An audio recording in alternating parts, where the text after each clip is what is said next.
Shalom Ibu Bapak, sahabat terhadap yang berbahagia dalam Kristus. Kita bersyukur kepada Tuhan karena Tuhan Yesus baik dan selamanya baik. Kita sudah diselamatkan dalam Yesus ketika kita percaya kepada Dia. Hari ini kita berkesempatan yang membahas tema penting, ini tema konseling, yaitu menyelesaikan masalah dengan cepat. Ini dalam konteks rumah tangga tentunya. Saya baca satu ayat dari 2 Korintus 4 ayat 9, 8 dan 9 firman Tuhan. Dalam segala hal kami ditindas namun tidak hancur terjepit. Kami habis akal namun tidak putus asa.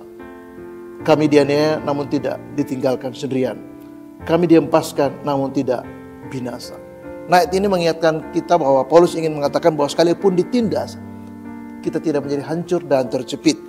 Sekalipun kita sudah habis akal, sudah mentok, tetapi kita tidak mesti putus asa. Sekalipun mengalami banyak sekali tekanan yang berat, aniaya bahkan, namun kita tidak ditinggalkan sendirian. Mengapa? Karena Tuhan Yesus berjanji, aku menyertai kamu senantiasa sampai kepada hari zaman. Dan bahkan dikatakan dihempaskan, dibuang, dicampakkan, namun tidak binasa. Nah, ini menjadi satu catatan yang sangat penting buat kita. Nah, untuk menghadapi itu, maka poin yang pertama adalah kita harus mengerti konteksnya seperti apa. Nah, Paulus mengatakan seperti itu. Ditindas, tidak hancur, terjepit, habis akal tetapi tidak putus asa, dianiaya namun tidak ditinggalkan sendiri, bahkan dicampakkan, dihempaskan, tapi tidak binasa. Itu yang pertama. Yang kedua ialah bahwa kita harus belajar untuk menyelesaikan masalah itu secepat mungkin, supaya tidak menjadi makin rumit. Nah, masalah kita adalah kita suka menggampangkan, itu persoalannya. Kita suka meremehkan. Kita suka menganggap, ini nanti saja saya selesaikan. Ada prioritas lain yang harus saya bereskan dan ini bukan menjadi prioritas saya.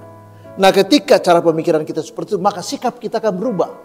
Kita akan lebih santai, kita akan mungkin tidak memberi prioritas yang penting. Sehingga apa yang tadinya sebenarnya masalah kecil berubah menjadi besar, menjadi rumit, menjadi kompleks, dan akhirnya di ujungnya kita malah juga yang akhirnya menjadi kerepotan sendiri. Hal yang ketiga adalah jangan sampai belajar atau membiasakan diri untuk menunda-nunda waktu untuk segera menyelesaikan apa yang saya singgung di poin kedua. Cepat untuk menyelesaikan masalah sebelum menjadi rumit. Nah, sikap menunda-nunda ini adalah kebiasaan buruk yang hampir ada pada banyak orang, apalagi orang-orang Asia. Mungkin orang-orang Asia, misalnya Jepang, Korea, mereka lebih disiplin. Ya, tetapi kebanyakan bangsa kita Indonesia itu suka tunda-tunda waktu. Nanti aja. Teman saya itu selalu menunda waktu untuk bikin laporan keuangan. Dia kebetulan mendaharai satu organisasi yang cukup besar, tapi dia agak meremehkan tanggung jawab ini, sehingga pada hari di mana menjelang dia membuat laporan, dia kebingungan sendiri. Banyak sekali yang keteter dan laporannya kacau. Mengapa? Karena dia tidak mendisiplinkan diri untuk setiap hari menata sistem pelaporan yang baik, sistem yang baik, dan juga per bulan ada laporan yang tepat. Nah, ini dia sembarang saja, sehingga pada hari seharusnya dibuat laporan, dia bingung, dia stres, dan laporannya mentah, salah, dia menyalahkan orang lain. Nah, dia selalu menyalahkan orang lain atas kondisi dia. Ini tidak benar. Ada juga orang yang suka harusnya dia mengerjakan PR sekarang atau belajar sekarang, dia menunda waktu. Sehingga pada hari menjelang dia harus ujian, dia berharap ada minggu tenang. Nah, pemahaman minggu tenang ini sebenarnya keliru dan salah. Mengapa? Karena otak kita tidak desain Tuhan untuk menghafal dalam waktu singkat dan cukup banyak. Nanti ada banyak yang malah dibuang karena tidak sanggup. Tapi kalau otak kita dirancang untuk belajar secara katakanlah sedikit demi sedikit, membiasakan diri untuk belajar, dan belajar, bikin PR, bikin tugas, dan akhirnya karena kita sudah terlatih setiap hari, maka kita tidak terlalu berat untuk menghadapi masalah. Ketika misalnya bahkan ada guru-guru yang suka ujian mendadak, tapi nggak ada masalah karena kita sudah siap. Yang keempat ialah, kita belajar untuk berdoa kepada Tuhan, untuk minta hikmat dari Tuhan.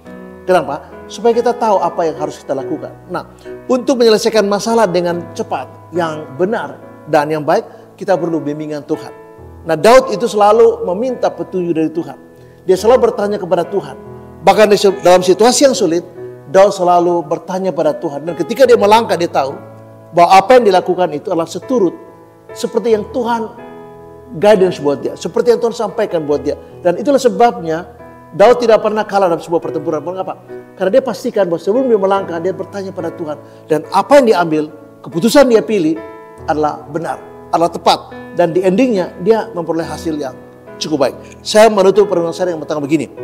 Ya, pengalaman Paulus yang ditulis di dalam 2 Korintus 4 ayat 8 dan 9 itu mengajarkan kita bahwa sekalipun kita ditindas, banyak kali kita mengalami penindasan, kita udah mentok habis akal, bahkan teraniaya atau terhempaskan, dilupakan orang, dihianati orang, tidak diingat orang, walaupun kita merasa sudah melakukan banyak hal, tapi tidak apa-apa. Kata Paulus, tidak apa-apa. Karena apa? Kita tidak putus asa, tidak terjepit, tidak ditinggalkan sendiri, bahkan tidak binasa. Mengapa?